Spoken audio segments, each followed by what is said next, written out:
The sun cast long shadows across the dusty main street of Eagle Pass, Texas, as Harriet Holloway stepped off the stagecoach, her pale blue dress already coated with a fine layer of frontier dust. She clutched her small valise tightly, scanning the unfamiliar surroundings with a mix of apprehension and hope. The year was 1876, and at 22, Harriet had left behind everything familiar in Boston to answer an advertisement for a schoolteacher position in this remote border town. Miss Holloway, a stout woman with graying hair, approached. "I'm Mrs. Abernathy, head of the town council. We've been expecting you." Harriet offered her hand. "Pleased to meet you, madam.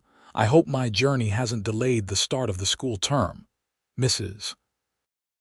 Abernathy's lips pursed as she assessed the newcomer. "The children have been without proper schooling for 3 months since Miss Perkins ran off with that cattle driver. I trust you won't be similarly distracted by the local men." "I assure you, my focus is entirely on my profession," Harriet replied, straightening her shoulders. "See that it remains so. This way, please. I'll show you to your accommodations." As they walked down the main street, Harriet took in the rough-hewn buildings of Eagle Pass. The town sat near the Rio Grande, serving as a gateway between Texas and Mexico. Cowboys, traders, and locals mingled on wooden boardwalks, and Harriet noted the curious glances cast her way. Mrs. Abernathy pointed out the essentials: the general store, church, and sheriff's office, before stopping at a modest white clapboard house. "You'll board here with the widow Jenkins. She's expecting you." Before Harriet could thank her, shouts erupted from the direction of the saloon. 3 men burst through the swinging doors, 2 holding the third between them. Blood stained the injured man's shirt. "Doc Crawford," one shouted. "Where's the doc?" Mrs. Abernathy clicked her tongue. "That would be Caleb Xavier's men, troublemakers, the lot of them." "Who is Caleb Xavier?" Harriet asked, unable to tear her eyes from the wounded man. "A rancher with land south of town. Keeps to himself mostly, except when his men come in for supplies or entertainment." She said the last word with evident distaste. "He's not from these parts. Showed up 3 years ago, bought the old Hanson place, and turned it into one of the most prosperous operations in the county." "Is he well regarded?" Mrs. Abernathy's expression soured further. "He pays his debts and doesn't cause trouble directly, but there's something not right about a man who appears from nowhere with enough money to buy a failing ranch. Some say he was an outlaw before settling here. Others claim he made his fortune mining gold in California. The truth, who can say? But mark my words, Miss Holloway, he's not the sort of man a respectable woman associates with." Harriet nodded, though her curiosity was piqued. "I understand. Good. The schoolhouse is just past the church. Be there tomorrow morning at 7 to prepare for your first day." With that, Mrs. Abernathy departed, leaving Harriet to meet her landlady. Widow Jenkins proved to be a kindly woman in her 60s who showed Harriet to a small but clean room on the 2nd floor. After unpacking her meager possessions, Harriet decided to explore the town before nightfall. She needed to locate the schoolhouse and assess what supplies were available. The late afternoon air was cooling as she made her way down the main street. Eagle Pass wasn't large, but it was busier than she'd anticipated, with traders from both sides of the border conducting business. She passed the general store, making a mental note to visit it tomorrow for writing materials. As she approached the church, she spotted the small schoolhouse beyond it. The building needed maintenance. A broken window was covered with a piece of wood, and the steps sagged, but it appeared structurally sound. Harriet tried the door and found it unlocked. Inside, dust motes danced in the shafts of sunlight streaming through the windows. Rows of rough-hewn desks faced a larger desk at the front of the room. A blackboard hung on the wall, and a few tattered books sat on a shelf. It wasn't much, but Harriet felt a flutter of excitement. This was hers to shape. She was examining the books when the door creaked open behind her. Turning, she found herself facing a tall man dressed in riding clothes. His features were partially obscured by the shadow of his hat brim, but she could see he was bearded and sun-weathered. "Pardon me," he said, his voice deep and measured. "I didn't expect anyone to be here." Harriet straightened. "I'm the new schoolteacher, Harriet Holloway. I arrived today." The man removed his hat, revealing dark hair that curled slightly at the ends and the most intensely blue eyes Harriet had ever seen. "Caleb Xavier," he introduced himself with a slight nod. "My ranch hand's children attend this school." Harriet felt her pulse quicken, recognizing the name Mrs. Abernathy had mentioned. Up close, there was indeed something mysterious about the rancher, but nothing that suggested the danger she'd been warned about. "It's a pleasure to meet you, Mr. Xavier. I hope to provide your employees' children with a proper education." His expression remained unreadable. "They need it. The last teacher wasn't committed to staying. I assure you, I intend to fulfill my contract. Boston is far behind me now." Something like interest flickered in his eyes. "Boston, that's quite a change. I wanted adventure," she admitted, surprising herself with her candor, "and purpose. Eagle Pass can provide both, though perhaps not in the manner you're expecting." He gestured to the shabby room. "The town council is stingy with school funds. You'll find yourself short on supplies." Harriet lifted her chin. "I'm resourceful." A faint smile touched his lips. "I don't doubt it, Miss Holloway." He placed his hat back on his head. "I actually came to deliver something." He reached into his saddlebag and produced several books. "These belong to my late wife, children's stories and some basic arithmetic texts. I thought they might be useful here." The mention of a wife caught Harriet off guard, though she wasn't sure why it should. Of course, a man his age, perhaps 30, might have been married. "That's very kind, Mr. Xavier. I'm sorry for your loss." He placed the books on the desk. "It was some time ago." His tone discouraged further discussion on the matter. "I'll leave you to your preparations. Good day, Miss Holloway." After he left, Harriet found herself staring at the door. Despite Mrs. Abernathy's warnings, her first impression of Caleb Xavier was that of a man carrying deep sorrow rather than dark secrets. The books he'd donated were well kept and of good quality, certainly not the gesture of someone indifferent to education. She shook herself from her reverie. It wouldn't do to dwell on the mysterious rancher, regardless of how compelling his presence had been. She had a classroom to prepare and lessons to plan. The next morning, Harriet arrived at the schoolhouse early. She'd spent the evening reviewing the available materials and developing a plan to assess her new students' knowledge. As 7:30 approached, children began to arrive, some clearly from town families in neat attire, others in more worn clothing that suggested they came from outlying farms and ranches. By 8 o'clock, 23 students ranging from 6 to 16 years old had assembled. Harriet introduced herself and spent the morning evaluating their abilities. The older boys seemed the most resistant to her authority, but a firm tone and challenging questions gradually won their grudging respect. During the noon recess, while the children ate their lunches in the schoolyard, Sheriff Thompson paid a visit. He was a burly man with a gray mustache who removed his hat upon entering. "Miss Holloway, welcome to Eagle Pass. Thought I'd stop by and see how you're settling in." "Thank you, Sheriff." "The children are eager to learn." "Good to hear. Just wanted to make sure you understand some of our local sensitivities." He cleared his throat. "Mrs. Abernathy mentioned you met Caleb Xavier yesterday." Harriet tensed. "Briefly. He donated some books for the school." The sheriff nodded. Xavier's not a bad sort, but he's a private man with a complicated past. Some folks in town are uneasy about him. May I ask why? He seemed perfectly civil to me. Sheriff Thompson sighed. It's not my place to spread gossip, but you should know that Xavier arrived here under unusual circumstances.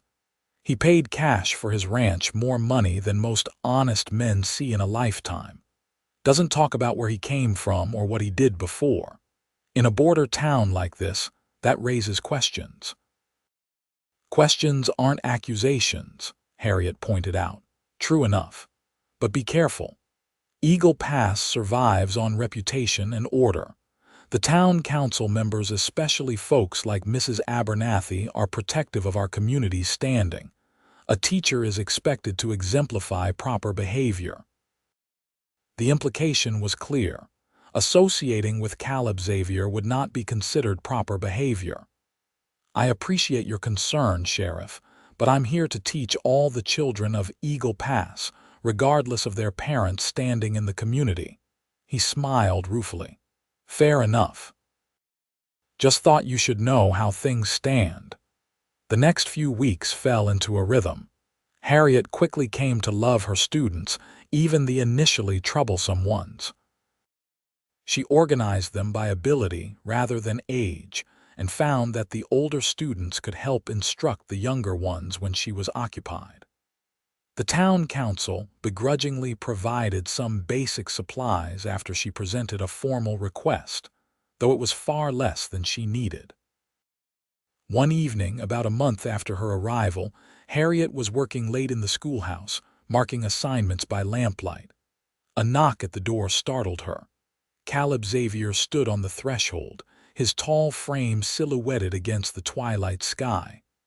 Miss Holloway, I apologize for disturbing you.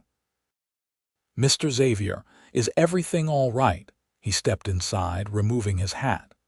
My foreman's daughter, Maria, mentioned you were teaching the older children about literature beyond the basic readers. Yes, I'm trying to expand their horizons. She gestured to the stack of papers. Though with limited resources. He nodded, then reached into his coat and produced a small package wrapped in brown paper. I found these in San Antonio last week, thought they might be useful. Harriet unwrapped the package to find 3 volumes, Dickens' Great Expectations, Hawthorne's The Scarlet Letter, and a collection of Shakespeare's sonnets. The books were new, their leather bindings supple and unmarked. Mr. Xavier, this is incredibly generous, but I couldn't possibly. They'll gather dust on my shelves, he interrupted. Better they should be read. Their eyes met, and Harriet felt a flutter in her chest. Thank you. The students will benefit greatly. He nodded once, then hesitated. I understand the town council has been frugal with school supplies. Harriet couldn't help a rueful smile. That's a diplomatic way of putting it. I'd like to help. Not with books this time, but practical items, paper, pencils, a new blackboard.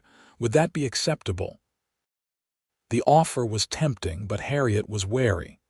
While I appreciate your generosity, I'm concerned about how the town council might view such a contribution. From an outsider, his tone was knowing. From anyone perceived as bypassing their authority, she corrected gently. He studied her for a moment. You're already learning the politics of Eagle Pass. I'm observant, she replied, and I don't wish to make my position here difficult. Then let me propose an alternative. The school board maintains a ledger of donations at the general store. Anyone in the community can contribute. I'll have my foreman make the entry no direct connection to me. Harriet considered this. That would be acceptable, thank you. He replaced his hat. Good evening, Miss Holloway. After he left, Harriet found herself thinking about the encounter far longer than was proper. There was something compelling about Caleb Xavier that went beyond his handsome features or the mystery surrounding him. He possessed a quiet intensity, an awareness that seemed to take in everything around him. And despite the rumors, His actions toward her had been nothing but kind and respectful. The following Saturday, Harriet visited the general store to purchase personal items. As she browsed the shelves, she overheard a conversation between the storekeeper and Mrs. Abernathy. $100, Mrs. Abernathy exclaimed. And it says here the donation is for whatever supplies Miss Holloway deems necessary for the education of Eagle Pass's children.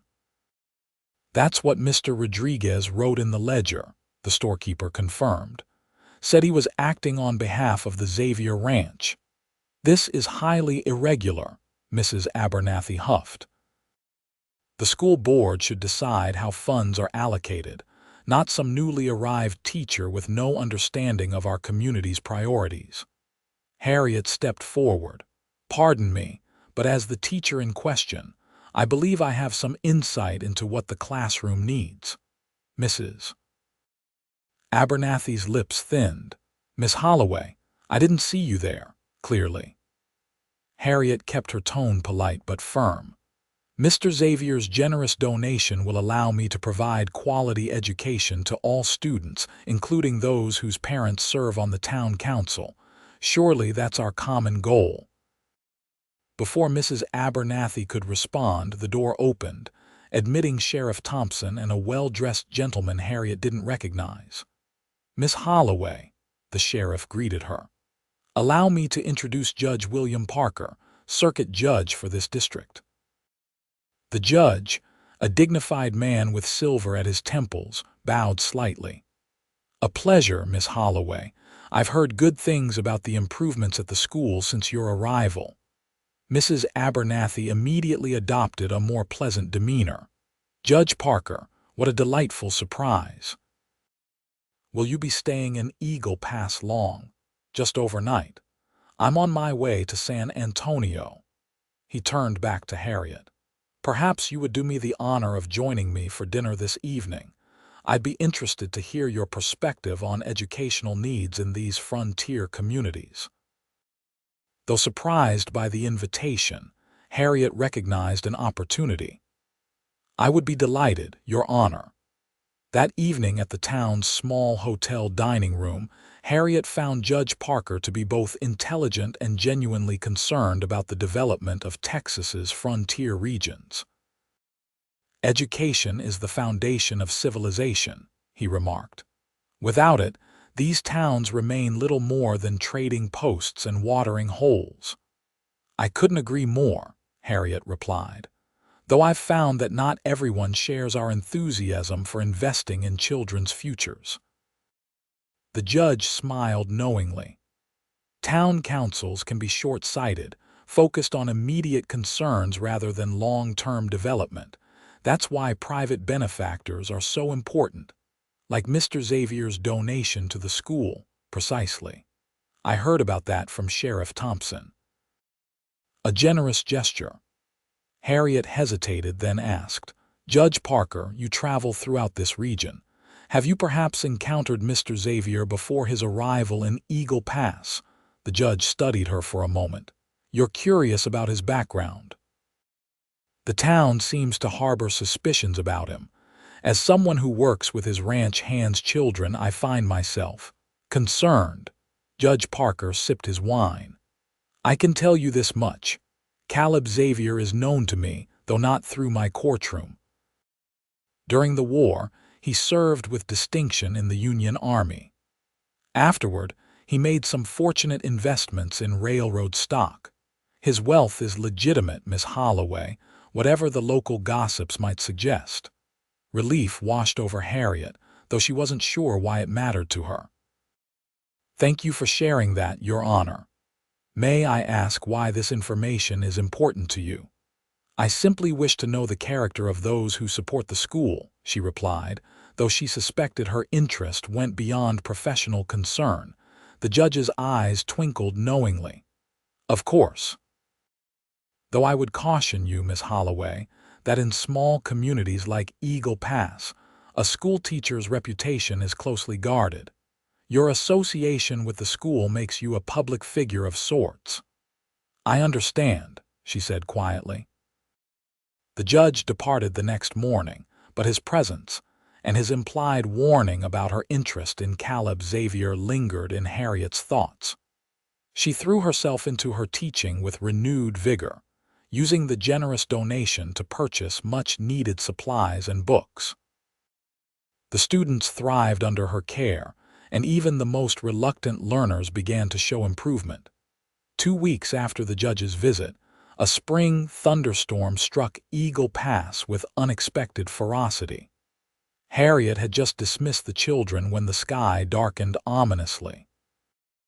Most students lived in town and hurried home, but 4 children from outlying ranches, including Maria Rodriguez from the Xavier property, were stranded when the downpour made the roads impassable. "We'll wait it out," Harriet assured them, stoking the small stove to ward off the chill that accompanied the storm. As thunder crashed overhead, the door burst open, admitting a drenched Caleb Xavier. Relief washed over his features when he spotted Maria among the children. "Mr. Xavier," Harriet exclaimed, "you shouldn't have ridden in this weather." "Couldn't leave the children stranded," he replied, water streaming from his hat and coat. "I've brought the wagon with canvas covering. We can take them all home." The other ranch children cheered, but Harriet hesitated. "The roads must be treacherous. I know these trails in all conditions." His eyes met hers. "You're welcome to accompany us if you're concerned." It was improper, she knew, to travel alone with a single man and a few children. But the storm showed no signs of abating, and she was genuinely worried about the safety of her students. "Let me get my coat." The wagon ride was harrowing. Rain lashed at the canvas covering, and the wheels occasionally slipped in the muddy road. Caleb handled the team with expert skill, however, navigating the hazardous conditions with calm confidence. They delivered the other children to their homes first, leaving only Maria when they reached the Xavier ranch. "You can't possibly return to town tonight," Caleb said as they unhitched the horses in the barn. "The creek will be flooding the low road by now." Harriet knew he was right, but the impropriety of staying at a bachelor's home sent a flutter of panic through her. "Perhaps I could stay with your foreman's family. The Rodriguez's quarters are small, with Maria and her 3 brothers already crowded in. I have plenty of room in the main house, and Mrs. Diaz, the housekeeper, lives there as well. Your reputation will remain intact." The ranch house surprised Harriet. Rather than the rough cabin she'd expected, it was a substantial structure built of local limestone with a wide veranda. Inside, it was comfortably but not ostentatiously furnished, with a large fireplace dominating the main room. Mrs. Diaz, a matronly Mexican woman, clucked over Harriet's sodden state and quickly ushered her upstairs to a guest room, providing a nightgown and robe that she explained had belonged to the señora. Later, dry and warm in the borrowed clothing, Harriet joined Caleb in the study where he was reviewing ledgers by lamplight. "Thank you for your hospitality," she said from the doorway. He looked up, and something flickered in his eyes at the sight of her in his late wife's robe. "You're welcome. Please sit." He gestured to a comfortable chair near the fire. "Mrs. Diaz has prepared some coffee." As they sipped the strong brew, Harriet found herself studying the room. Bookshelves lined the walls, filled with volumes on a variety of subjects. "You're quite the reader, Mr. Xavier." "Books are good companions in isolated places." He closed the ledger. "How are you finding Eagle Pass? Is it the adventure you sought when you left Boston?" "In many ways, yes. The children are wonderful, though their education has been neglected. And the community." She hesitated. "Has its complexities," he finished for her. "Yes," she met his gaze. "People are suspicious of outsiders, some more than others." His voice held a note of irony. "You've probably heard the rumors about me." Harriet felt a blush rising. "I try not to listen to gossip, but you've wondered." It wasn't a question, After a moment's hesitation, she nodded. Human nature, I suppose, indeed. He leaned back in his chair. What would you like to know, Miss Holloway? The directness of his offer caught her off guard. I wouldn't want to pry into your personal affairs. You're staying in my home, wearing my late wife's clothes. I think we've moved beyond formalities. Put that way, her reticence seemed absurd. Very well. I know you arrived in Eagle Pass 3 years ago and purchased this ranch. Before that, I was born in Pennsylvania, fought for the Union during the war, and afterward tried my hand at various enterprises. Made some money in railroad investments, as Judge Parker may have mentioned to you. She startled. How did you know about that conversation? A small smile played at his lips. Eagle Pass is a small town. The judge and I are acquainted. He mentioned your curiosity. I see. Embarrassment warmed her cheeks. And your wife, his expression sobered. Catherine died 5 years ago, typhoid fever. We had been married for 3 years. I'm sorry for your loss, Harriet said softly. Do you have children? No, we had hoped, but he trailed off, then changed direction. After Catherine died, I found Pennsylvania held too many memories. I traveled west, eventually finding this place. Why Eagle Pass? It's rather remote. Perhaps that was its appeal, a place where a man might start fresh, be judged on his actions rather than his past. He gave a rueful smile. Though that theory hasn't entirely proven true. Harriet considered his words. The town seems determined to view you with suspicion despite your contributions.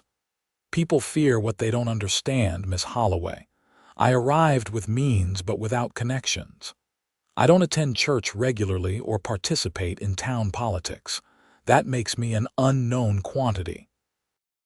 And you prefer it that way? His gaze was steady. Until recently. The implication hung in the air between them, and Harriet felt her pulse quicken. This was dangerous territory. Mr. Xavier, Caleb, he corrected. After this conversation, I think you can use my given name. Caleb, she repeated, the name feeling intimate on her lips. I should retire. It's been a long day. He stood as she rose. Of course. Mrs. Diaz will have breakfast ready at 7. I hope you sleep well, Harriet. The sound of her name in his deep voice followed her up the stairs to her room, where she lay awake long into the night, listening to the storm and thinking about the man downstairs. The rain continued through the night, but had subsided to a gentle drizzle by morning. After breakfast, Caleb insisted on driving Harriet back to town himself. The roads will still be treacherous, he explained. Better to have an experienced hand with the reins. The journey passed mostly in comfortable silence, both of them seemingly aware that their conversation the previous evening had shifted something between them.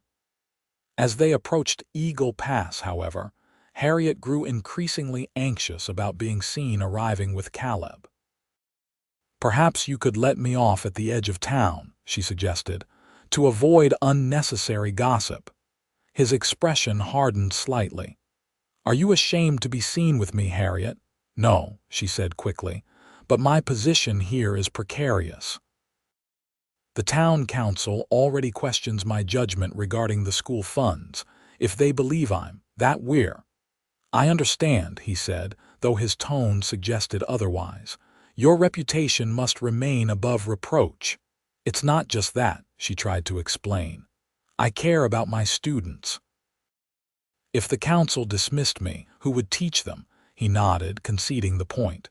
Very well. I'll stop before we reach the main street. True to his word, Caleb halted the wagon where a side road met the approach to town. As Harriet prepared to alight, he spoke again. Harriet, I know our acquaintance has been brief, but I've come to admire you greatly. Your dedication to your students, your intelligence, your courage in coming west alone. I would like the opportunity to know you better. Her heart raced at his words. Caleb, I don't answer now, he interrupted. Just consider it. He reached into his pocket and withdrew a small book. "Take this. It's a volume of poetry I've found meaningful. Perhaps you will too." She accepted the book, their fingers brushing in the exchange. "Thank you." As she walked toward town, Harriet felt both elated and troubled.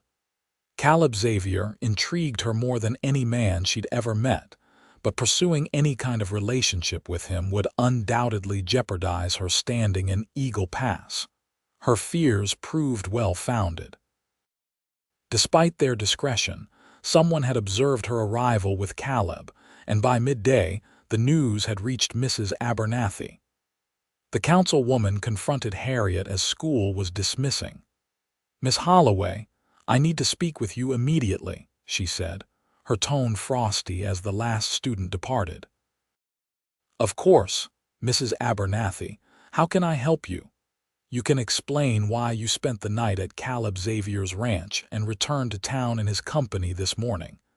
Harriet maintained her composure. The storm made the roads impassable. "Mr. Xavier kindly offered shelter to me and 4 students who couldn't return to their homes. His housekeeper was present the entire time, and this morning he ensured I returned safely given the poor condition of the roads." Be that as it may, appearances matter greatly in a position such as yours. Young women entrusted with children's education must be above reproach. "I assure you, nothing improper occurred," Harriet said firmly. Mrs. Abernathy's eyes narrowed. "See that nothing does. The school board will be watching your conduct closely, Miss Holloway. Any further indiscretions will result in your immediate dismissal." After she left, Harriet sank into her chair, trembling with a mixture of anger and fear. The injustice of being judged so harshly for an innocent situation galled her, yet she couldn't deny the precariousness of her position. That evening, alone in her room at the widow Jenkins' house, she opened the book Caleb had given her. It was a collection of Elizabeth Barrett Browning's sonnets. A slip of paper marked one particular poem, "How Do I Love Thee?" The implication was unmistakable and sent a thrill through her despite her worries. For the next week, Harriet focused intently on her teaching duties, avoiding any situation that might fuel further gossip. She didn't see Caleb during this time, though Maria Rodriguez occasionally brought notes from him tucked inside returned library books brief. Carefully worded messages expressing his hope for her well-being and his continued admiration. Then came the day of the Spring Festival, an annual Eagle Pass tradition where the whole community gathered for food, games, and socializing. Harriet attended out of obligation, knowing her absence would be noted and criticized. The festival was held in a meadow near the church, with tables laden with food prepared by the town's women. Children played games while adults conversed in small groups. Harriet helped supervise the younger children, grateful for the distraction. Midway through the afternoon, a stir ran through the crowd. Harriet looked up to see Caleb Xavier approaching, accompanied by his foreman and several ranch hands with their families. Their arrival caused a noticeable shift in the atmosphere. Some townspeople greeted them warmly, while others, particularly those closest to Mrs. Abernathy, drew back with obvious disapproval. Harriet remained with the children, though her awareness of Caleb's presence colored every moment. Eventually, he made his way to where she stood watching a sack race. "Miss Holloway," he greeted her formally, "I hope you're enjoying the festival." "Mr. Xavier," she responded, equally proper. "Yes, it's a lovely tradition. The children seem to be having a wonderful time." "A testament to your influence, I'm sure," she smiled despite herself. "They're naturally exuberant. I merely provide direction for their energy." He lowered his voice. "Might I speak with you privately for a moment?" Harriet glanced around, noting Mrs. Abernathy's watchful gaze from across the field. "I don't think that would be wise. Please," he insisted. It's important. Against her better judgment, she nodded, very briefly then. They walked a short distance to where several wagons were parked, still within sight of the festival but offering a modicum of privacy. "I've been concerned about you," Caleb said once they stopped. "My visit seems to have caused difficulties. The town council has expressed concerns about my associations," she admitted. Anger flashed in his eyes. "This is absurd. You've done nothing wrong. It doesn't matter. Perception is reality in a community like this. My position depends on maintaining the council's approval, and that approval hinges on avoiding me." His tone was bitter. Harriet sighed. "For now, yes. I'm sorry, Caleb. I value your friendship, but my duty to my students must come first." "What if there was a way to resolve this situation?" he asked. "A way for us to pursue whatever this is between us, without jeopardizing your position." "I don't see how that's possible," she replied sadly. Before he could respond, Mrs. Abernathy's voice rang out. "Miss Holloway, your assistance is needed with the younger children." Harriet stepped back. "I have to go." Caleb caught her hand briefly. "This isn't finished, Harriet. I won't give up so easily." As she hurried back to her duties, Harriet's emotions warred within her. The intensity of her feelings for Caleb frightened her almost as much as the prospect of losing her position. She had come west seeking adventure and purpose. She hadn't expected to find her heart so thoroughly engaged. The remainder of the festival passed in a blur, with Harriet carefully avoiding further interaction with Caleb. She noticed him deep in conversation with Judge Parker, who had returned to Eagle Pass for the event, but forced herself to focus on her responsibilities. That evening, exhausted from the day's tensions, Harriet was preparing for bed when a soft knock came at her door. The widow Jenkins stood there, an envelope in her hand. "This came for you, dear. A boy delivered it just now." Alone again, Harriet opened the envelope to find a brief note in Caleb's bold handwriting. "Meet me at the schoolhouse tomorrow after services. I have a proposition that may solve our dilemma. Please come CX." Sleep eluded her that night as she debated what to do. Reason argued against meeting him. Her heart urged her forward. By morning, she had decided to hear him out, though she would make no promises. After church services the next day, Harriet made an excuse about forgotten papers and slipped away to the schoolhouse. Caleb was already there, standing by her desk, hat in hand. "You came," he said, relief evident in his voice. "Your note was intriguing," she replied, keeping a proper distance between them. "What proposition did you have in mind?" He drew a deep breath. "First, I want you to know that my intentions are honorable. What I feel for you, Harriet, is unlike anything I've experienced since losing Catherine." Perhaps even before. Her pulse quickened. "Caleb, please let me finish. I understand your predicament. You can't associate with me without risking your position, yet I find myself unwilling to stay away from you."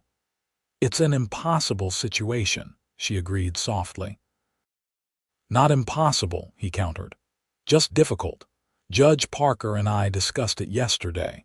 As a town founder and respected figure, his influence exceeds even Mrs. Abernathy's. He's agreed to speak on our behalf to the town council." Hope flared briefly. "To what end?" "To formally recognize our courtship." Harriet's breath caught. "Courtship?" Caleb stepped closer. "Yes. With the judge's endorsement and my clear statement of honorable intentions, even the most gossip-prone members of this community would have to acknowledge the propriety of our relationship." "You've thought this through quite thoroughly," she said, stunned by his proposal. "I had to. You're too important to lose to small-town prejudices." His blue eyes held hers intently. "Harriet, I'm asking permission to court you properly, with the community's knowledge and, hopefully, eventual acceptance." The enormity of what he was suggesting overwhelmed her. This isn't just about overcoming gossip, Caleb. Courtship implies future intentions. I'm aware of that. His voice was steady. I wouldn't suggest it if I didn't believe my feelings for you could grow into something permanent. We barely know each other, she protested weakly. I know enough, he replied. I know your courage, your intelligence, your dedication to your students. I know the way your eyes light up when you're passionate about something and how you stand your ground even when intimidated. I know I think about you constantly. His words sent warmth spreading through her. I've thought about you too, she admitted. More than I should. Hope brightened his expression. Then say yes. Let me court you properly. If after time you find your feelings don't match mine, I'll accept your decision. But give us this chance, Harriet. The sensible part of her knew she should take time to consider such a significant decision. But her heart had already decided. Yes, she said simply. Yes, I'd like that. The smile that transformed his face made her breath catch. Thank you, he said, taking her hand and pressing a kiss to her knuckles. You won't regret this. The following week brought significant changes to Harriet's life in Eagle Pass.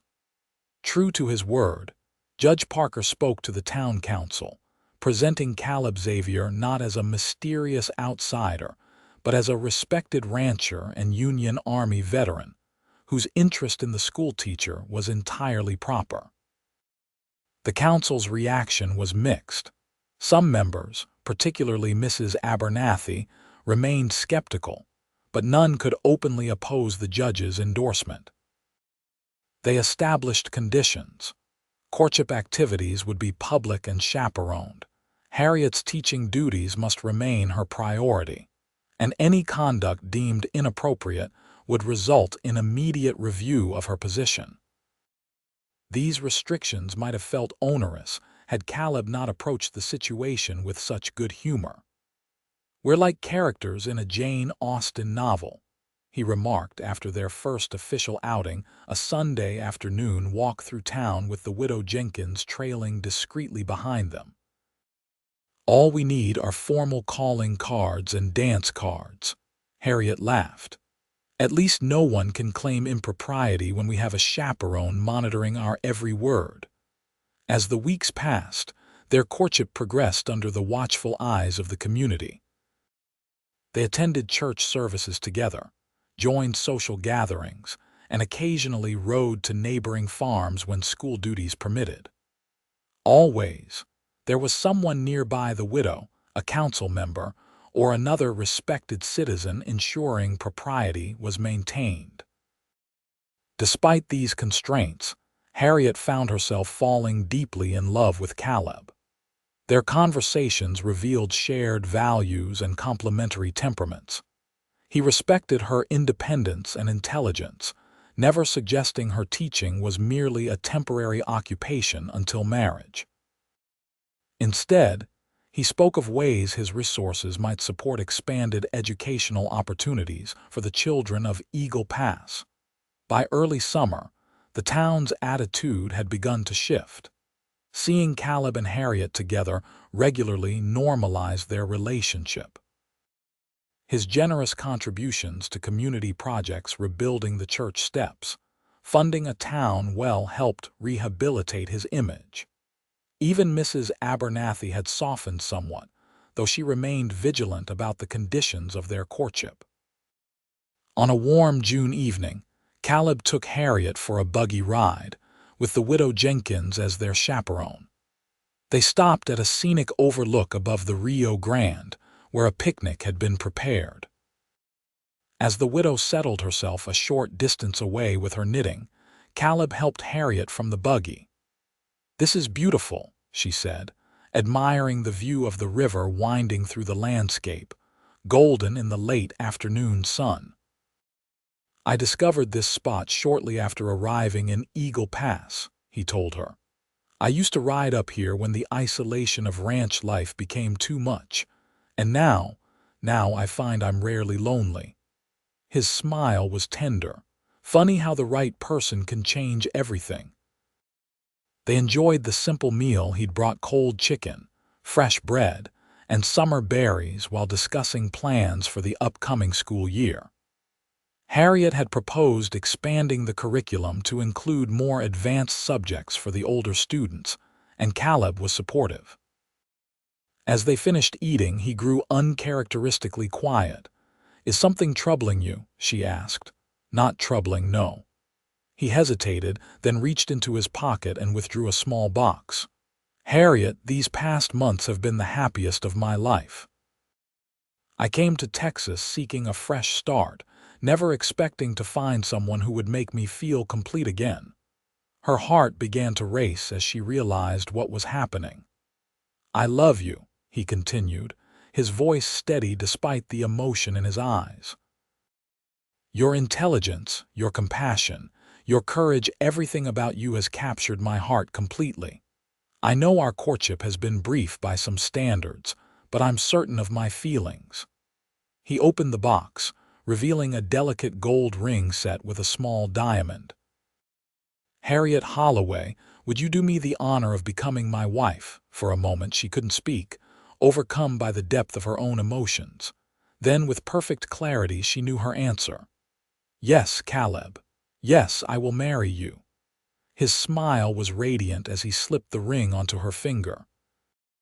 "You've made me the happiest man in Texas." From her position several yards away, the widow Jenkins called out, "I suppose congratulations are in order." They laughed, the joyful moment undiminished by her presence. "Yes, Mrs. Jenkins," Caleb confirmed. "Harriet has agreed to marry me." "Well, it's about time," the older woman declared, returning to her knitting with a satisfied smile. "The whole town's been expecting it for weeks." The news of their engagement spread quickly through Eagle Pass. Most townspeople offered sincere congratulations, though a few misses. Abernathy among them expressed concern about the relatively brief courtship. "Are you certain you know him well enough?" she asked Harriet privately after church the following Sunday. "Marriage is a lifetime commitment." "I am certain," Harriet replied firmly. "Caleb is a good man, Mrs. Abernathy." "I hope in time you'll come to see that as clearly as I do." The woman's expression softened slightly. "I only wish to see you happy, my dear. Eagle Pass needs its teacher." "And it will have one," Harriet assured her. "Caleb fully supports my continuing to teach after we're married." This progressive attitude raised eyebrows among some community members, but Judge Parker's continued endorsement of the match helped quiet the most vocal critics. The wedding was set for August, allowing Harriet to establish her household before the new school term began. As the date approached, however, an unexpected challenge arose. A telegram arrived for Caleb from Pennsylvania, bearing news that his brother had been injured in a mining accident and was asking for him. "I have to go," he told Harriet as they sat in the widow Jenkins' parlor. "Thomas is my only living family. We've been estranged for years, but if he's asking for me, it must be serious." "Of course you must go to him," Harriet agreed immediately. "Family is precious." "It means postponing the wedding," he said, regret clear in his voice. "I don't know how long I'll be needed there." "The wedding can wait," she assured him. "Your brother needs you now." Caleb's gratitude was evident. "I'll return as soon as possible, a month at most, I hope." "I'll be here," she promised. The separation was harder than Harriet had anticipated. Though they exchanged telegrams regularly, she missed Caleb's presence acutely. Eagle Pass felt different without him, smaller somehow, less vibrant. She threw herself into preparing for the new school year, but her thoughts constantly strayed to her absent fiancé. What made the separation more difficult was the resurgence of gossip. With Caleb gone, some townspeople began to speculate that he had abandoned Harriet, just as they had always suspected he would. Mrs. Abernathy was particularly vocal, suggesting that his convenient family emergency might be an excuse to escape his commitment. Men like that are rootless. she told anyone who would listen. They drift into town, charm the unsuspecting, then move on when responsibilities become too binding. Harriet defended Caleb staunchly, showing the telegrams as proof of his legitimate absence, but the whispers persisted. By the time 3 weeks had passed with no sign of his return, even some of his supporters began to wonder if Mrs. Abernathy might be right. Then, on a sweltering afternoon in late July, as Harriet was organizing books in the schoolhouse, Sheriff Thompson appeared at the door. "Miss Holloway, there's a situation at the general store I think you should be aware of." Concerned, she followed him down the main street where a small crowd had gathered outside the store. Through the window, she could see Mrs. Abernathy gesticulating angrily at the storekeeper, Mr. Collins. "What's happening?" Harriet asked. "Mrs. Abernathy is demanding that Mr. Collins remove Xavier's donation entry from the school ledger," the sheriff explained. "Says since he's abandoned both you and the town, his money isn't wanted." Anger flared within Harriet. "That's ridiculous. Caleb has done no such thing." "I know that," the sheriff said quietly, "but feelings are running high, and Mrs. Abernathy has convinced some folks that you've been taken advantage of." Harriet squared her shoulders. "Then I need to set the record straight." She marched into the store, the sheriff following behind. Inside, Mrs. Abernathy was in full flight. "It's an insult to the community to keep his name in our records when he's clearly made fools of us all, especially poor Miss Holloway." "I assure you, Mrs. Abernathy, I feel nothing like a fool," Harriet interrupted, her voice carrying through the store. "And I would appreciate it if you would stop spreading falsehoods about my fiancé." The councilwoman turned, surprise momentarily replacing her indignation. "Miss Holloway, I was just explaining to Mr. Collins that I heard what you were explaining," Harriet cut in, "and it's entirely untrue. Caleb is in Pennsylvania tending to his injured brother, as I've told you repeatedly. He has not abandoned me or Eagle Pass." "It's been nearly a month," Mrs. Abernathy countered. "No man needs that long to visit a sick relative." "You don't know the circumstances," Harriet replied, struggling to maintain her composure. "And it's not your place to judge them. As a member of the town council and the school board, it absolutely is my place to protect this community from outsiders who don't respect our values." She gestured to the ledger open on the counter.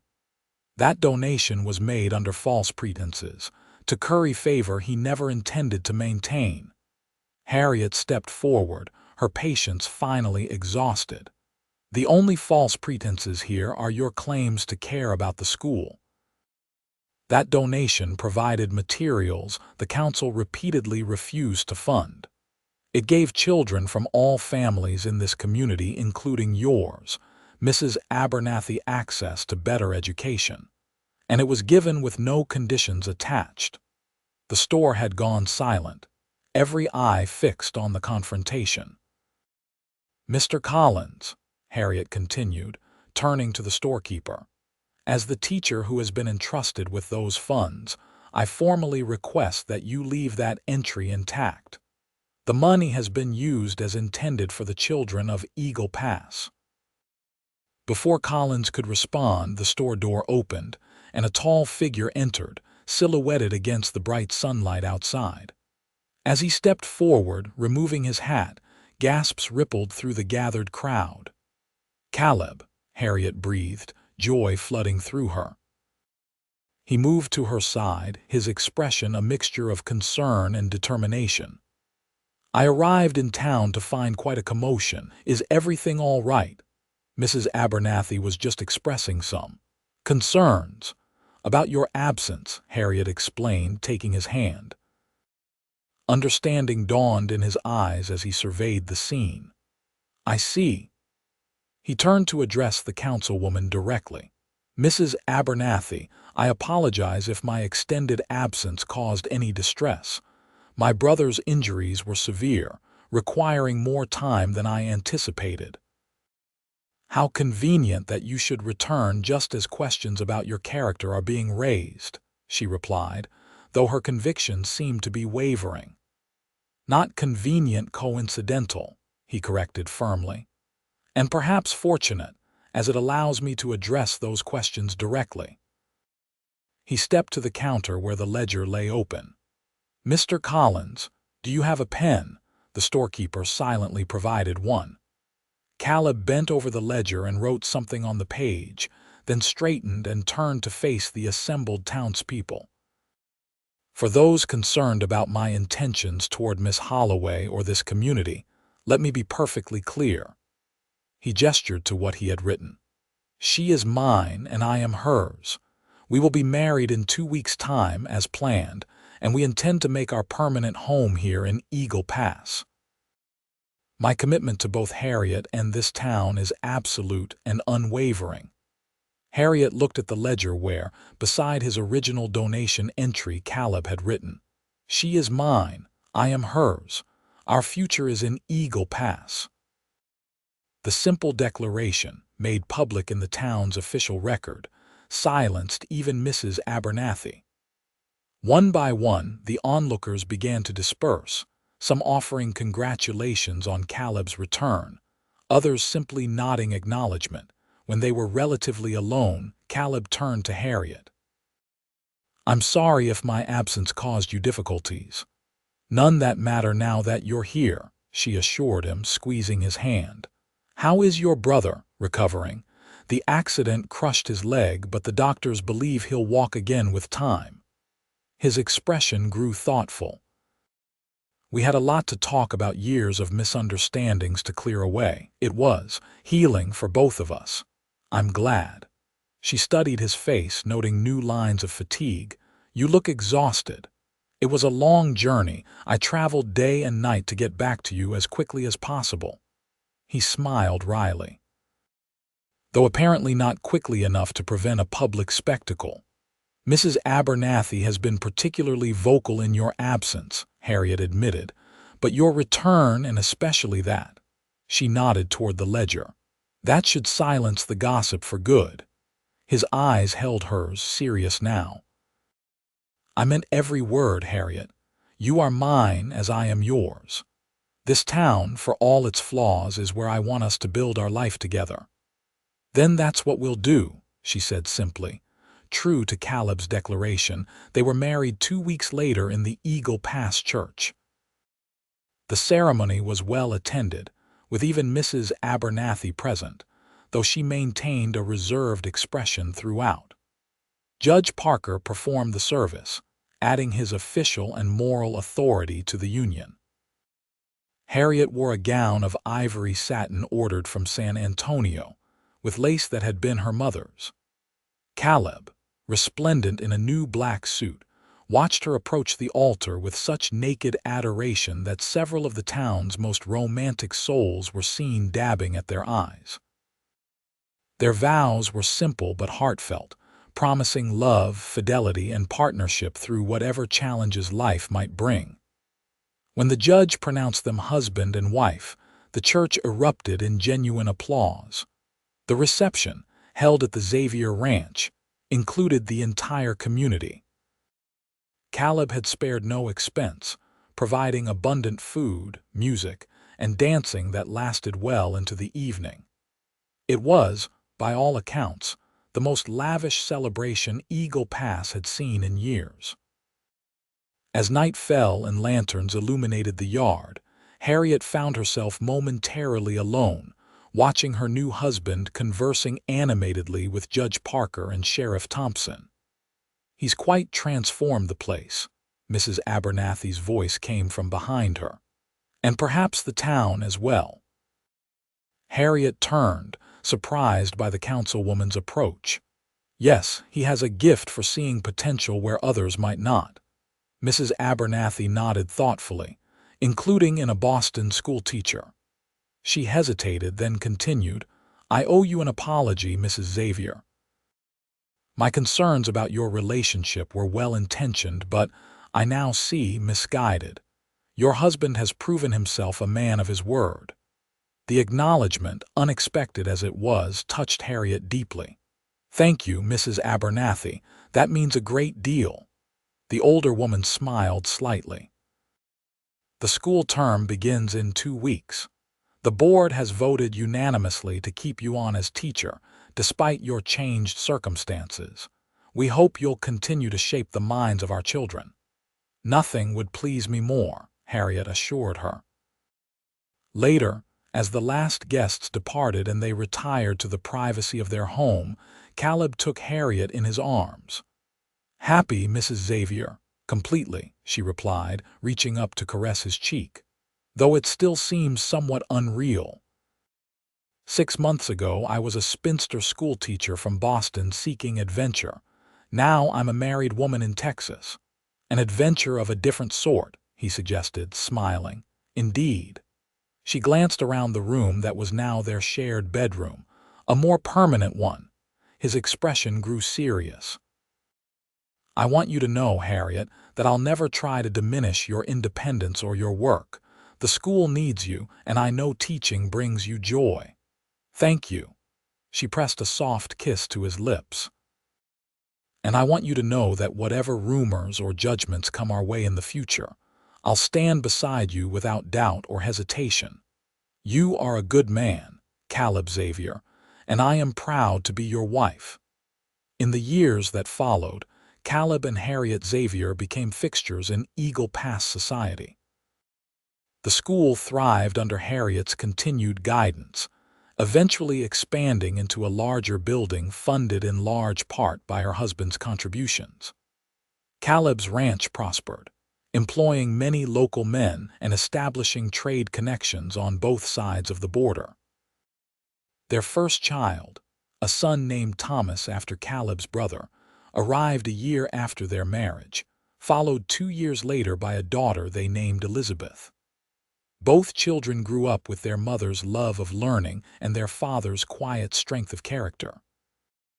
The ledger entry that Caleb had written on that fateful day remained a part of town lore, pointed out to visitors as evidence of a love that had overcome prejudice and suspicion. Mrs. Abernathy, who eventually became one of their strongest allies, often told new residents the story of how the mysterious rancher and the Boston schoolteacher had changed Eagle Pass for the better.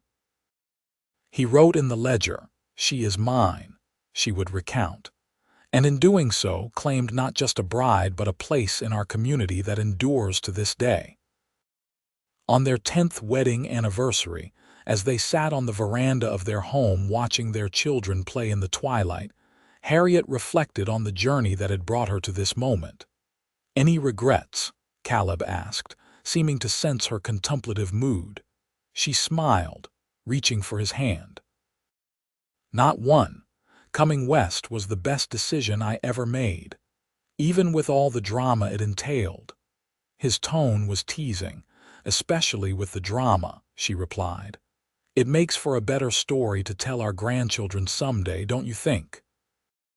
How their grandfather declared his love in the town ledger for all to see, silencing the gossips and winning the day, he laughed, the sound rich and warm in the gathering dusk.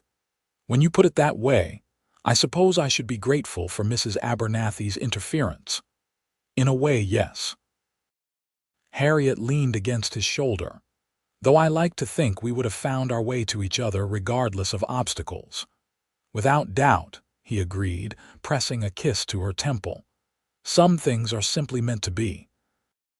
As night fell over Eagle Pass, the Xavier home glowed with lamplight and laughter, a beacon of what was possible when love overcame prejudice, when a stranger became beloved, and when a simple entry in a town ledger became the foundation of a legacy that would endure for generations to come.